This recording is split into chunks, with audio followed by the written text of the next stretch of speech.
Good morning, students. I am Dr. S.K. Goel, SPC Government College, Ajmer. Advance costing problem में हम आज बात करेंगे cost information for managerial decision and control या प्रबंधकीय निर्णयों एवं नियंत्रण हेतु लागत सूचनाएं।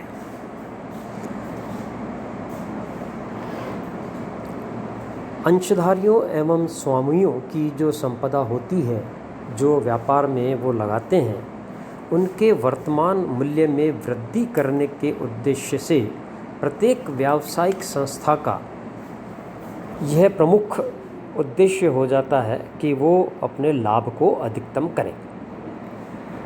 इसलिए प्रत्येक व्यावसायिक प्रबंध का भी यह सर्वोपरि उत्तरदायित्व है कि वह अपने व्यवसाय के लाभों को अधिकतम करें ताकि उस व्यवसाय में अंशधारियों और स्वामियों की जो संपदा है उसके वर्तमान मूल्य में निरंतर वृद्धि होती रहे। अब लाभ को अधिकतम करना है तो वो दो तत्वों पर निर्भर करता है, लागत या व्यय एवं आय। आय लागत एवं व्यय से अधिक होगी तभी लाभ अधिक अर्जित हो सकेंगे। अब ये जो लाभ है ये दो तत्वों पर निर्भर कर रहे हैं, आपके इनकम एंड कॉस्ट्स। अब आज के इस अनिश्चित, जोखिमपूर्ण और प्रतिस्पर्धापूर्ण वातावरण में आय पर नियंत्रण का क्षेत्र सीमित होता है, क्योंकि आय अधिकांशतः बाह्य घटकों पर निर्भर करती है। लेकिन जो कॉस्ट है या जो लागतें हैं वो कुछ सीमा तक आंतरिक व्यवस्था द्वारा नियंत्रित की जा सकती है। तो इन लागतों को नियंत्रित करने के लिए प्रबंध के पास क्वांटिटेटिव इन्फॉर्मेशन या परिमाणात्मक सूचनाएं उपलब्ध होना बहुत आवश्यक है।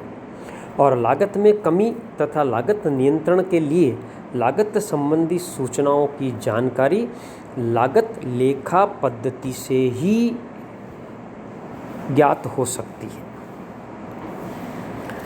अब पहले वाले काल में तो निर्णय लेना कुछ आसान होता था, लेकिन आज की स्थिति में इन निर्णयों को लेने के लिए हमें सूचनाएं इस प्रकार से, प्रबंध को जो सूचनाएं हैं वो इस प्रकार से उपलब्ध हों कि वो उसके आधार पर निर्णय ले सकें।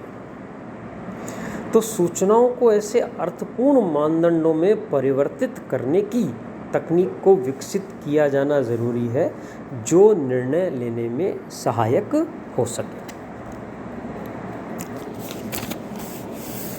अतः ये स्पष्ट है कि आज के युग में लागत संबंधी सूचनाओं की आवश्यकता प्रत्येक निर्माणी एवं व्यावसायिक संस्था के आंतरिक संचालन के लिए, प्रबंधकों के लिए बहुत ही उपयोगी और आवश्यक है। साथ ही ऐसी सूचनाएं सरकारी संस्थाओं, अंशधारियों और अन्य बाहरी वर्गों के लिए भी लाभदायक सिद्ध होती है।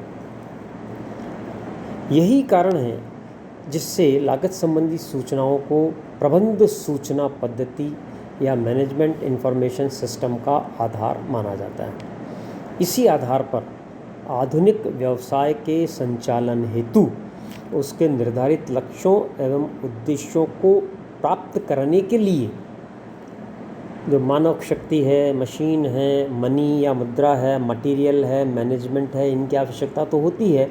इसके साथ साथ एक साधन MIS या प्रबंध संबंधी सूचनाओं को और ऐड कर दिया गया है। इसके महत्व को देखते हुए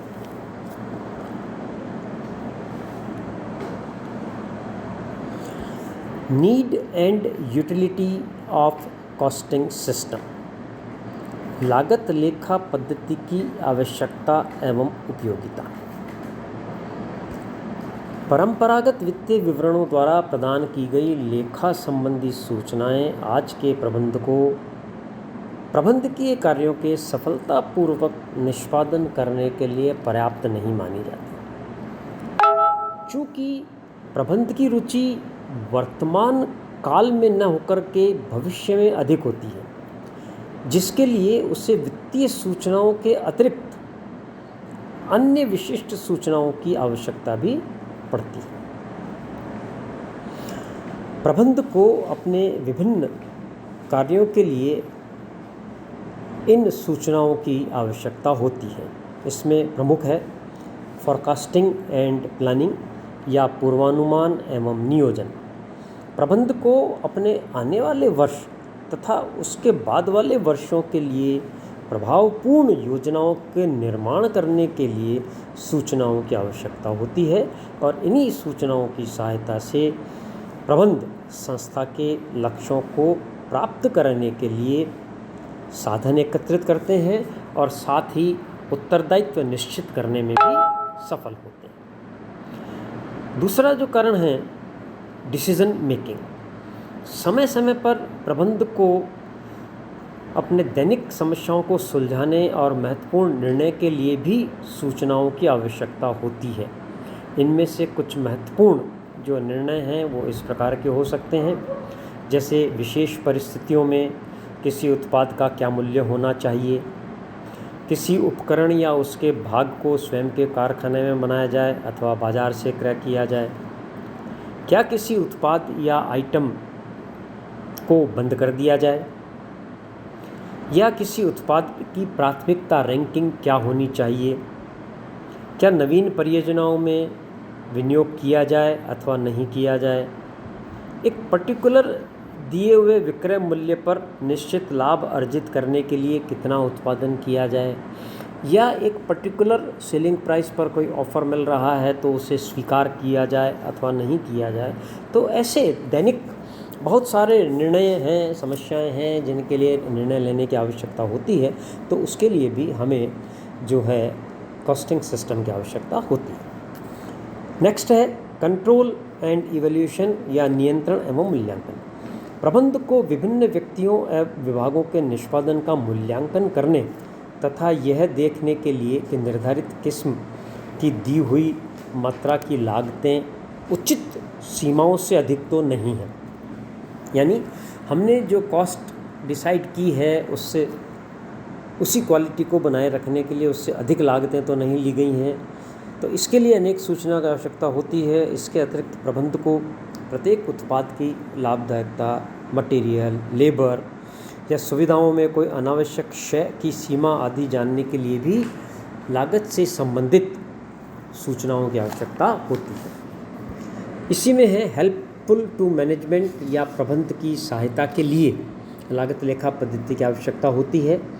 प्रत्येक निर्माणी संस्था में लागत पद्धति से संबंधित सही सूचनाओं को प्रदान करने और लागतों का विश्लेषण, नियंत्रण एवं नियोजन करने के उद्देश्य से विशिष्ट लेखा पद्धति को अपनाया जाता है, जिसे हम लागत लेखा पद्धति कहते हैं। लागत लेखा पद्धति किसी संस्था या संगठन की सामग्री, श्रम, संयंत्र संबंधी अलाभकारी क्रियाएं, अकुशल क्षमताओं, हानियों को चाहे वे किसी भी रूप में हो स्पष्ट कर देती है। अब इसमें किस प्रकार से नियंत्रण हो सकता है, किस प्रकार से मैनेजमेंट की सहायता करते हैं। व्ययों पर नियंत्रण करके, कंट्रोल ओवर एक्सपेंडिचर। एक निर्माणी संस्था में लागत पद्धति की सहायता से विभिन्न व्ययों पर नियंत्रण किया जा सकता है। सामग्री नियंत्रण की उचित व्यवस्था के माध्यम से अनावश्यक सामग्री क्षय पर नियंत्रण किया जा सकता है। सामग्री की वेस्टेज को रोका जा सकता है।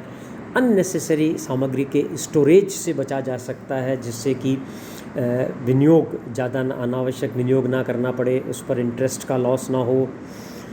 इसी प्रकार लेबर में भी हम कंट्रोल कर सकते हैं। समय और उपकार्य प्रपत्रों का उपयोग करके श्रमिकों के कार्यहीन या आइडल टाइम को हम कम कर सकते हैं। ओवर टाइम को पर नियंत्रण करके लेबर कॉस्ट को कम किया जा सकता है।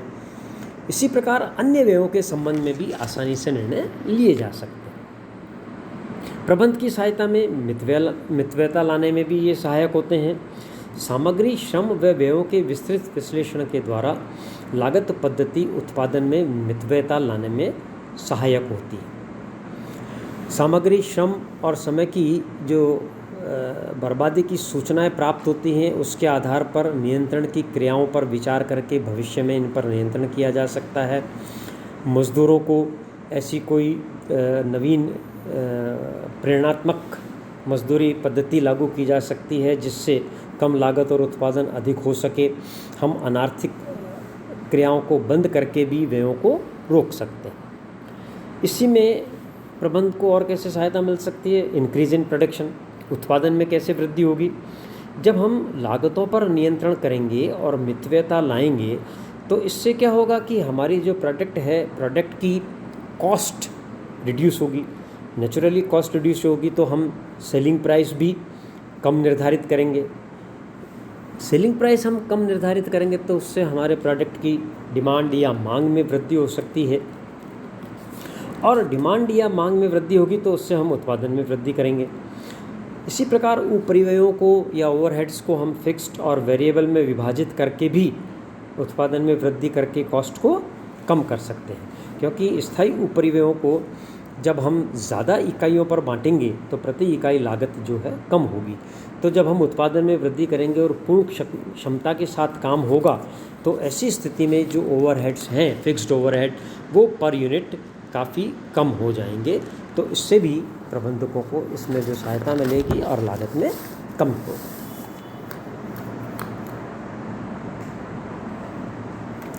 लागत सूचनाओं का अर्थ या meaning of cost information. Cost information का अर्थ जानने से पहले हम दो शब्दों का अर्थ जानना चाहेंगे, डेटा एंड इन्फॉर्मेशन। डेटा या आंकड़े जो होते हैं वो एक रॉ इन्फॉर्मेशन होती है, एक कच्ची सूचना ये होती है, और ये ऐसे तथ्य होते हैं जो कि अन्य तथ्यों से अलग या अलगाव रखते हैं या फैक्ट इन आइसोलेशन होता है। जबकि जो सूचना है वो एक ऐसे आंकड़े होते हैं जो किसी जानकारी या समाचार के रूप में संगठित और व्यवस्थित किए जाते हैं, और यह है एक ऐसी अर्थपूर्ण सामग्री होती है जिसका भविष्य में संदर्भ के लिए अध्ययन, विश्लेषण, संग्रहण, संक्षिप्तीकरण या प्रदर्शन किया जा सकता है। तो दूसरे शब्दों में हम कह सकते हैं कि सूचनाएं ऐसे आंकड़ों के रूप में हम परिभाषित कर सकते हैं जो संभवतः निर्णयकर्ताओं के भावी अनुमान को परिवर्तित एवं प्रभावित करती है। अब वैसे तो सूचनाएं भी आंकड़ों से ही प्रभावित हुई है, इसलिए प्रबंध सूचना प्रणाली के अंतर्गत जो आंकड़े हैं या जो डेटा है वो इनपुट का काम करेंगे और जो सूचना है वो आउटपुट का काम करेगी। अब सूचना देने के लिए दो शब्दों का प्रयोग हम करते हैं, कम्युनिकेशन एंड रिपोर्ट, संप्रेषण एवं प्रतिवेदन। जब एक वरिष्ठ अधिकारी अपने अधीनस्थ को आदेश देता है तो ये संप्रेषण है, और इसके विपरीत जब अधीनस्थ अधिकारी उस आदेश के परिणामों को सूचित करता है तो ये प्रतिवेदन कहलाता है। इस प्रकार हम कह सकते हैं कि आदेश तो संप्रेषित होते हैं और परिणाम जो हैं वो प्रतिवेदित किए जाते हैं। Orders are communicated, the results are reported. अब लागत सूचनाओं से आशय किसी वस्तु के निर्माण पर किए गए वास्तविक तथा संभावित व्ययों के उन आंकड़ों तथा उनसे संबंधित ऐसी सूचनाओं से है जिनका प्रयोग प्रबंध के विभिन्न स्तरों पर लागत नियंत्रण एवं लागत में कमी करने के लिए किया जाता है। तो डेटा और इन्फॉर्मेशन के बाद ये परिभाषा आ गई, लागत सूचनाओं का जो अर्थ हुआ, इनका उपयोग जो है प्रबंध के विभिन्न स्तरों पर लागत नियंत्रण एवं लागत में कमी करने के लिए किया जाता है। अब ये जो सूचनाओं एक निश्चित समय अंतर से सूचनाएं जो हैं विभिन्न स्तरों के लिए भिन्न होती हैं और इन्हें एक निश्चित समय अंतर से प्रतिवेदनों के रूप में, विवरणों के रूप में, चित्रों या चार्टों के रूप में, रेखा चित्रों के आदि के रूप में प्रस्तुत किया जा सकता है। तो ये cost reports, statements, charts, graph आदि के रूप में प्रस्तुत करना ही सूचनाओं का प्रस्तुतिकरण कहलाता है, प्रेजेंटेशन ऑफ कॉस्ट इन्फॉर्मेशन। प्रस्तुतिकरण दो प्रकार से किया जा सकता है, ओरल और रिटन। मौखिक जो है ये सभाओं, विचार गोष्ठियों आदि में हम इनका दे सकते हैं सूचनाओं का प्रस्तुतिकरण, जहाँ पर विभिन्न स्तरों के प्रबंधक आपस में मिलते हैं और उनके मध्य विचारों का आदान प्रदान होता है, वहीं पर हम इन सूचनाओं को देते हैं। और लिखित रूप में जो सूचनाएं हैं वो सांख्यिकी सारणियों के रूप में, वित्तीय विवरणों के रूप में, स्मरण पत्रों के रूप में प्रस्तुत की जाती है। इसमें विभिन्न समंकों के चित्र, रेखा चित्र की सहायता से भी इनको प्रस्तुत किया जाता है और प्रबंध के लिए विभिन्न स्तरों पर प्रतिवेदन देने का यही एक सर्वोत्तम तरीका होता है। Thank you. बंद कैसे हो?